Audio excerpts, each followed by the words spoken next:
आज जो डिश मैं बनाने लगी हूँ अपने किचन में, उसमें एक रॉयल टच है। और वो रॉयल टच कैसे है कि उसमें हम बादामों की एडिशन करेंगे। वैसे तो कुछ लोग उसके एंड पे क्रीम भी ऐड करते हैं, लेकिन आज जो रेसिपी हम बना रहे हैं उसमें क्रीम नहीं है। बादामों के ज़रिए हम वो रॉयल टच और एक वो रिचनेस जो है वो उसमें ऐड करेंगे। अच्छा, इस डिश में प्याज जो है वो अलहदा से ब्राउन किए जाते हैं और एंड पर उसको ऐड किया जाता है कुकिंग का प्रोसेस कंप्लीट करने के बाद। लेकिन सबसे पहले करने का काम ये है कि हाफ के जी तकरीबन मैंने चिकन लिया है। कोरमा जो है उसका ये है कि इसमें थोड़े से बड़े साइज के पीसेस इस्तेमाल किए जाते हैं। रेगुलर रूटीन में जिस तरह का कट आप चिकन का यूज़ करते हैं उससे ये थोड़े से बड़े होते हैं। जैसा कि आप ये देख सकते हैं, बहुत लार्ज साइज के नहीं हैं, लेकिन स्टिल नॉर्मल से थोड़े से बड़े हैं। और इसके बाद मेरे पास ये स्पाइसेस हैं, काफ़ी सारे स्पाइसेस हैं। इसको मैं दही में ऐड करूँगी और जो जिंजर गार्लिक का पेस्ट है वो भी मैं दही के अंदर ऐड करूँगी मिक्स करके, और चिकन के ऊपर लगा के ओवरनाइट या 5-6 घंटे के लिए मैं छोड़ दूँगी। और उसके बाद हमारा कुकिंग का प्रोसेस स्टार्ट होगा। अच्छा जी, दही के अंदर ये जो मैंने 1 कप लिया और इसको अच्छी तरह फेंटा हुआ है। अगर दही को आप ठीक से फेंटेंगे नहीं तो जो कुकिंग का प्रोसेस होगा उसमें आपकी ग्रेवी के अंदर वो एक रिफाइनमेंट का एलिमेंट जो है वो नहीं आएगा। तो दही को ज़रूर अच्छे से फेंट लें, जैसे कि मैंने फेंट के 1 कप दही को रखा हुआ है। इसके बाद हम आ जाते हैं स्पाइसेस की तरफ, जो कि कुछ इस तरह से हैं। कौरमे के अंदर इस तरह के मसाला जात का हम इस्तेमाल करते हैं जिससे उसमें एक फ्रेग्रेंस आती है कि जब आप उसको खाते हैं तो मुंह के अंदर एक वो जो बादाम का फ्लेवर है और उसका जो थोड़ा सा क्रंच है वो भी आता है, और साथ में आपको खाते हुए खुशबू महसूस होती है। तो खुशबू कैसे आती है?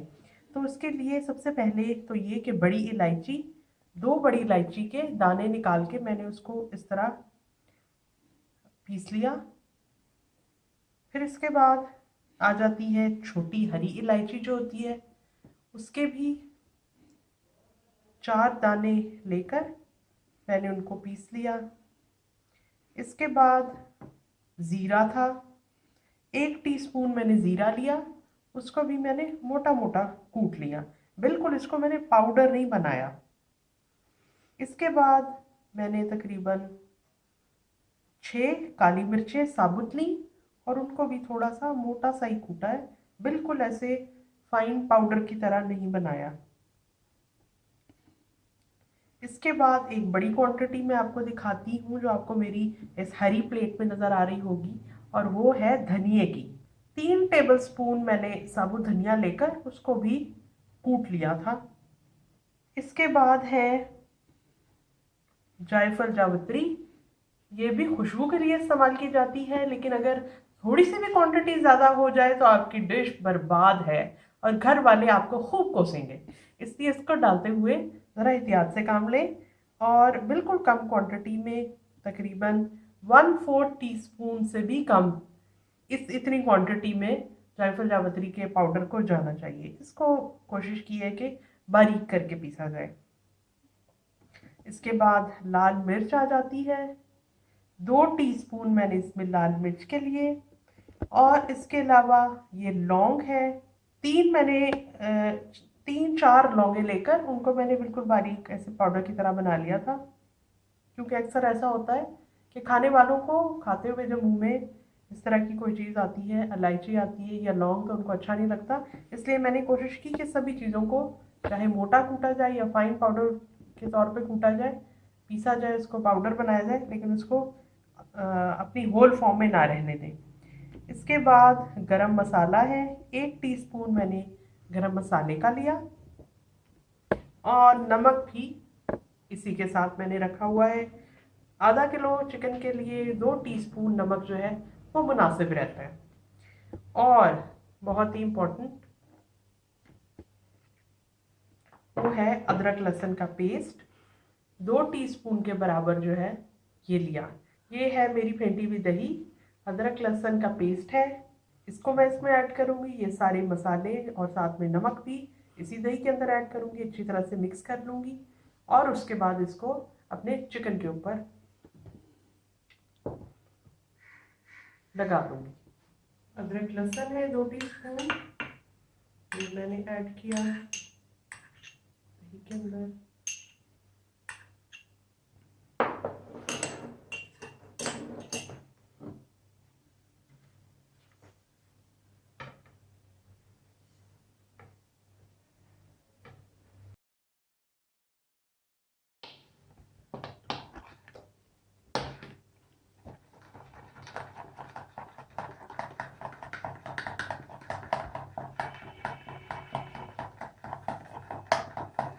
ग्लव मैंने इसीलिए पहना है ताकि मैं आसानी से चिकन के ऊपर इस मिक्सचर को अप्लाई कर सकूं।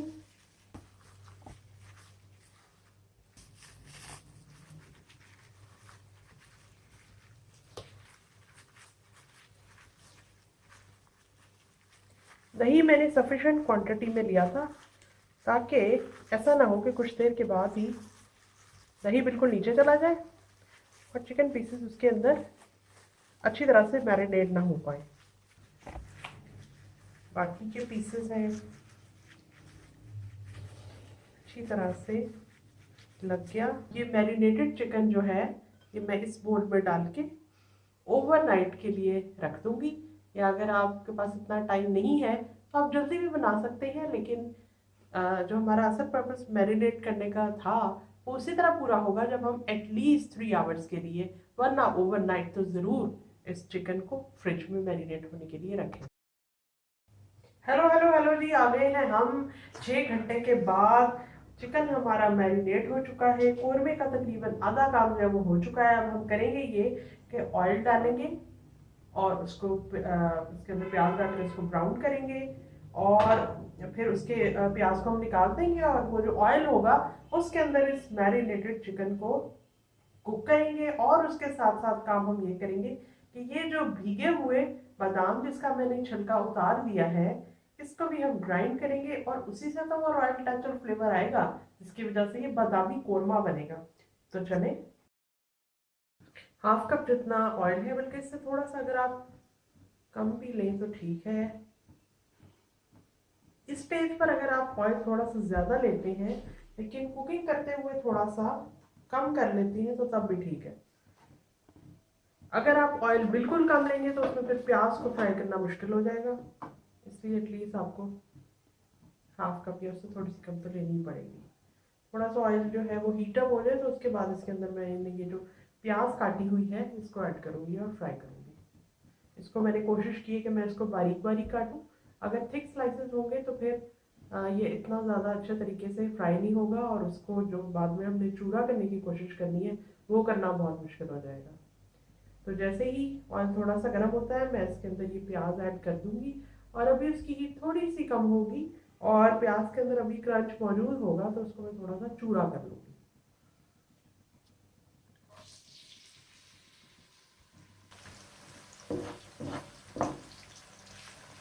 प्याज को हमने फ्राई कर लिया है, इतना ही फ्राई करना था।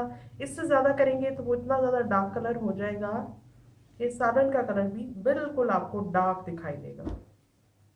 ऑयल के अंदर से प्याज मैंने निकाल लिया, जो कि ब्राउन किया था, डार्क नहीं होने दिया बहुत ज़्यादा। और ये जो हमने 6 आवर्स पहले चिकन को मैरिनेट करके रखा था इसको इस ऑयल के अंदर मैं डालूंगी, आहिस्ता आहिस्ता डालूंगी।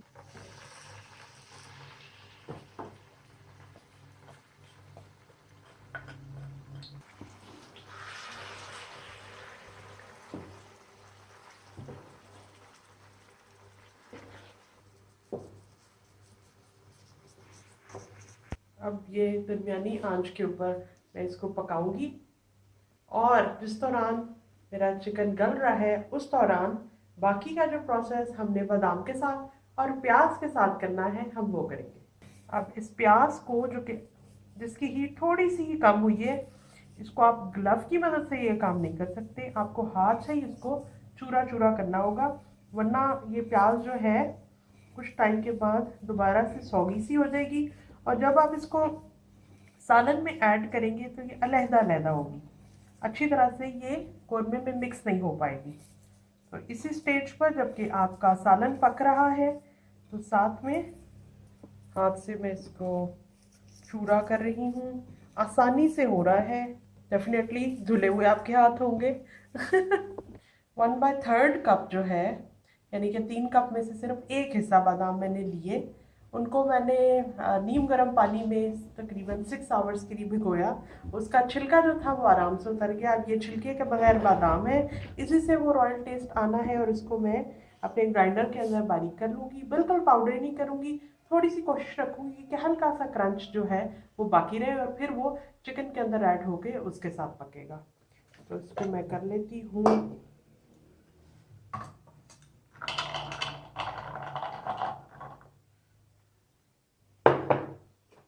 अपनी मर्जी के मुताबिक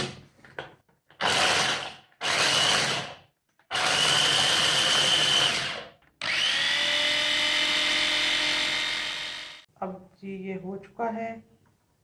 इसके बाद ये जो बोल जिसके अंदर ग्राइंड हुआ है इसमें से निकालूंगी। ये थोड़ा बहुत मैस तो हो ही जाते हैं, ये तो कुकिंग का हिस्सा है। ऐसा तो नहीं हो सकता कि इर्द गिर्द कुछ गिरे ना, कुछ गड़बड़ ना हो। It's a part of the game. अब देखते हैं कि चिकन की क्या कंडीशन है। आंच को मैं हल्का कर देती हूँ और इसको चेक करती हूँ, क्योंकि ये मैरिनेटेड था तो यकीनन इसने पकना तो बहुत जल्दी है। और इस चिकन के अंदर मैं आमंड्स को जो मैंने अभी आपके सामने ग्राइंड किए हैं उनको ऐड कर रही हूँ। ज़्यादा पकाने की ज़रूरत तो नहीं है, क्योंकि ऑलरेडी भीगे होने की वजह से जो आमंड्स हैं वो काफ़ी सॉफ्ट हैं और फिर अब उनको ग्राइंड भी कर लिया था तो बिल्कुल ही वो ऐसे हो गए कि जैसे हमें चाहिए थे। देखिए कैसा रिच और क्रीमी टेक्सचर आया है। अभी तक ये वाइट है। वाइट इसलिए है कि अभी जो आमंड्स का कलर है वो इसको डोमिनेंट है, लेकिन जब हम इसके अंदर ये जो चूरा की हुई प्याज है ये जब ऐड करेंगे तो इसका कलर थोड़ा सा डार्क हो जाएगा।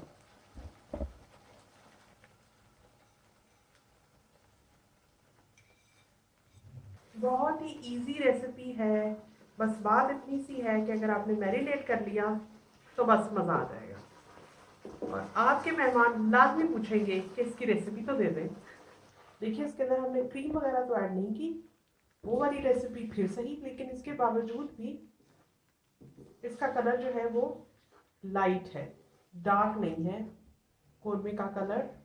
चिकन जो है वो हमारा 10 मिनट्स में काफ़ी हद तक पक चुका है, लेकिन उसके साथ साथ हमें बादामों को भी थोड़ा सा पकाना है। तो थोड़ा सा जैसे दो टेबल स्पून जितना पानी इसके अंदर मैंने ऐड किया। इसको थोड़ा सा मैं ढक्कन देकर और कोशिश करूँगी कि दम में मिक्स हो जाए। थोड़ा सा पानी और डाल देती हूँ, तब एडजस्ट कर लेंगे। 3 टेबल स्पून जितना पानी और आंच बिल्कुल हल्की करके दम पर इसको मैं पकाऊंगी। क्या स्टीम है, क्या खुशबू है। अब देखते हैं हमारा चिकन कितना गल गया और मसाला कैसा बना। Very nice. हमें ऐसा थिक क्रीमी मसाला ही चाहिए था। और चिकन को देख लेते हैं तो ये भी टेंडर हो चुका है, क्योंकि हमने मैरिनेट किया था तो इसको पकने में कुछ ज़्यादा वक्त की ज़रूरत नहीं थी। चिकन पीसेस हमारे जो हैं वो अपनी ओरिजिनल फॉर्म में रहने चाहिए, घुलने नहीं चाहिए, टूटने नहीं चाहिए, और ऐसा ही है। तो ये थिक ग्रेवी वाला हमारा बादामी कोरमा बिल्कुल रेडी है। इसको डिश आउट करेंगे और फिर इसको एंजॉय करेंगे। अच्छा, अच्छे तरीके से अगर आप प्रेजेंट करें ना तो आपकी जो डिश है उसकी इम्पोर्टेंस डबल हो जाती है। आपकी फैमिली मेम्बर्स हो या आपके गेस्ट हो,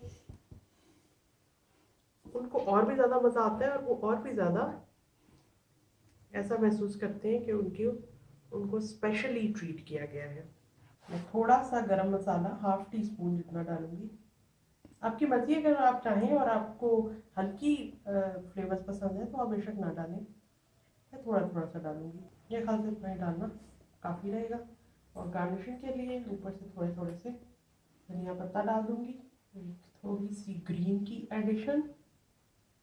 लेग पीस जो हमारी फेवरेट पार्ट ऑफ चिकन होता है उसको अलहदा से मैंने ऊपर ऊपर रखा है।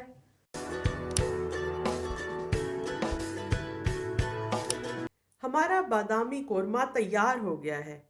जब आप पकाएं तो जिस वक्त चिकन पकने के लिए देगची में डालें उसी वक्त ग्राइंड किए हुए बादाम भी उसमें डाल दें ताकि बादाम अच्छी तरह सॉफ्ट हो जाएं। कोरमे की बेसिक टेक्निक यही होती है कि प्याज को ब्राउन करके अलहदा निकाल लिया जाता है और सालन को टमाटर के बजाय दही में पकाया जाता है। प्याज को आखिर में ऐड करते हैं। तो चलें, कल मुलाकात होती है किचन 123 में।